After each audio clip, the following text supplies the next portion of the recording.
当地时间10号，正在访美的日本首相岸田文雄与美国总统拜登举行双边会晤，并发表联合声明，强调双方将强化防卫合作。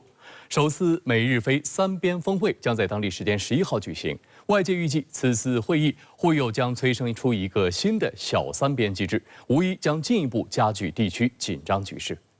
当地时间10号上午，美国总统拜登在白宫南草坪为到访的日本首相岸田文雄举行欢迎仪式。这是日本首相时隔9年再次以国宾身份访美。拜登强调，美日两国伙伴关系牢不可破。We stand shoulder to shoulder with our allies again, because our alliances are America's greatest asset. The relationship with Japan is powerful proof of that. 拜登与岸田随后举行了会谈。据美媒报道，双方谈及的议题包括技术和防务上的新举措、升级美日盟军指挥和控制安排，以及在太空、人工智能、量子、半导体和清洁能源领域的新投资和伙伴关系。双方还签署了一项协议，美国将在美国国家航空航天局未来的登月计划中，为日本分配2次宇航员飞往月球表面的机会。 双方还宣布了一系列投资新计划，日本丰田将斥资80亿美元，用于增加在北卡罗来纳州的电池产量。美国微软则将在人工智能和云计算方面向日本私营部门投资29亿美元。外界最为关注美日领导人在此次会晤中有关加强安保同盟的内容。拜登重申，美国仍毫不动摇致力于按照美日安保条约第5条保卫日本，并使用全方位能力，包括核能力。 岸田则重申，日本毫不动摇地致力于从根本上加强自身防务能力和作用，并按照条约加强与美国的密切协调。会晤中，拜登还透露，美日澳将首次建立一个空中导弹和防御架构网络系统。岸田则通过现场翻译表示，日本政府已准备好成为美国应对地区和世界各地挑战的全球伙伴。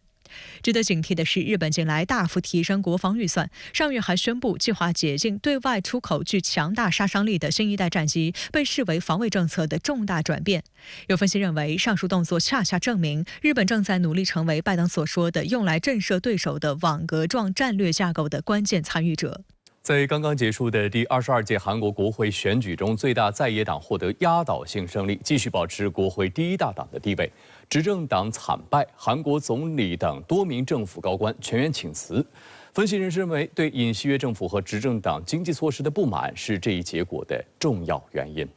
韩国第22届国会议员选举10号举行，各政党候选人角逐国会300个议席。选举结果11号揭晓，最大在野党共同民主党及其卫星政党共赢得175个议席，继续保持国会第1大党地位。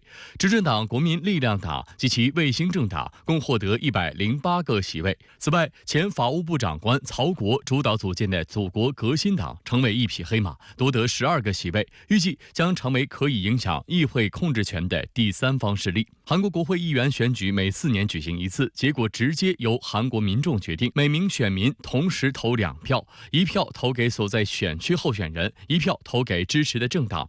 获得压倒性胜利的共同民主党党首李在明当天发表讲话表示，这是国民的伟大胜利。 이제 선거는 끝났습니다. 여야 정치권 모두가 민생 경제 위기 해소를 위해서 온 힘을 함께 모아야 되겠습니다. 민주당은 당면한 민생 문제 해결에 적극 앞장서겠습니다.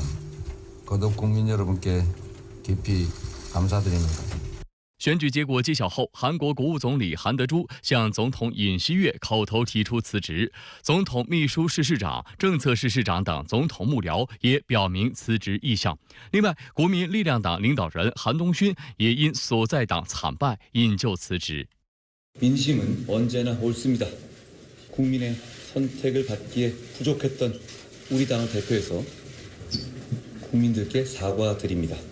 국민의 뜻을 준엄하게 받아들이고 저부터 깊이 반성합니다. 그래서 저는 선거 결과에 대한 모든 책임을 지고 비상대책위원장직에서 물러납니다. 这次韩国国会选举的投票率创下了32年来的新高，达到67%。有分析认为，这是因为民众希望用投票来表达对当前韩国政治的不满，希望选举结果可以引发政客对民生的关注。 점은 우리나라가 양강 정치가 너무 심화되는 바람에 정상적인 국민의 삶을 돌아보는 것 같지는 않아요. 그래서 그런 부분을 좀 해소했으면 하는 바람에서 저는 투표를 하려고 합니다. 在尹锡悦政府执政的2年间，韩国物价飞涨，民生负担加重。韩国统计局的最新数据显示，今年3月，韩国居民消费价格指数同比上涨3.1%，连续2个月同比涨幅超3%。其中，韩国市场的水果价格上涨40.3%，蔬菜价格上涨10.9%，让许多民众望而生畏。而尹锡悦3月在视察超市时对大葱价格发表的不当言论，更是引发舆论风暴。当时，尹锡悦指着一包标价为875韩元，约合4.6元人民币的打折大葱称，价格很合理。 저도 시장을 많이 봐봐서 대파 875원이나 합리적인 가격이라고 생각이 듭니다. 尹锡悦的言论立即引爆韩国舆论，因为875韩元的定价是因政府补贴而使的临时折扣价。一般韩国市场上同样的大葱要价高达3000至4000韩元，约16至21元人民币，达到近年高点。在野党候选人在竞选集会上挥舞大葱，调侃尹锡悦对普通民众的生计一無所知，未能妥善解决高通胀问题。 입 나가야 돼, 이제. 850원짜리 맞습니까? 아니요! 이게 5,000원이랍니다, 5,000원. 民众也因尹锡悦的这番言论怒火中烧。在此次国会选举中，韩国民众也用手中的选票表达了对尹锡悦政府的不满。 근데 사실 국회가 존재하는 이유는 국민을 위해서 존재하는 것뿐이기 때문에 국민을 위한 민생을 위한 것만 잘 생각해 주신다면 좀 더 좋을 것 같습니다.